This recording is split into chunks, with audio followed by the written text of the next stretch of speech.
ಹೊಸದಾಗಿ ಹುಡುಗರು ಎಂಥೂಸಿಯಾಸಮ್ ಅಲ್ಲಿ ಕ್ಯಾಮ್ರಾ ತಗೋತಾರೆ, ದೊಡ್ಡ ದೊಡ್ಡ ಲೆನ್ಸ್ ತಗೋತಾರೆ, ಟರ್ರ್ ಅಂತ ಕಾಡೊಳಗೆ ನುಗ್ತಾರೆ.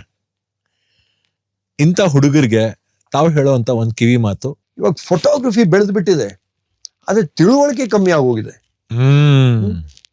ಹಕ್ಕಿ ಚೆನ್ನಾಗಿದೆ ನೋಡೋಕ್ಕೆ ಅಂತ ಒಂದು ಫೋಟೋ ತೆಗೆಯೋದು, ಅದು ಯಾವ ಹಕ್ಕಿ, ಅದು ಏನು ಮಾಡುತ್ತೆ, ಅದ್ರ ಬಿಹೇವಿಯರ್ ಏನು, ಅದ್ರ ಬಗ್ಗೆ ಒಂದು ಸ್ವಲ್ಪ ಕಲ್ತ್ಕೋಬೇಕು. ಸೊ ಅದ್ರದ್ದು ಸೆಲ್ಫ್ ಲರ್ನಿಂಗ್ ಬರಬೇಕು. To learn what that is more than the photo, it's about understanding what that is. ಮತ್ತು ಇನ್ನೊಂದೇನಂದರೆ ಇವಾಗ ಇನ್ಸ್ಟಾಗ್ರಾಮಲ್ಲಾಗಲಿ ಯಾವುದಲ್ಲೇ ಆಗಲಿ ಸುಮ್ಮನೆ ಫೋಟೋ ಹಾಕ್ಬಿಟ್ಟು ಅದಕ್ಕೆ ಲೈಕ್ಸ್ ಬರೋದಂತ ಅಲ್ಲ. ಆ ಫೋಟೋ ಹಾಕಿದ್ರೆ ನಮ್ಮದು our mission should be to educate someone else about the importance of what that subject is. From what is it, ಎಲ್ಲಿ ಏನು ಇನ್ಫಾರ್ಮೇಶನ್ ಬರಬೇಕು. ಸುಮ್ಮನೆ ಚೆನ್ನಾಗಿದೆ ನೋಡೋಕ್ಕೆ ಅಂತ ಹಾಕಿದ್ರೆ ಏನು ಪ್ರಯೋಜನ ಇಲ್ಲ.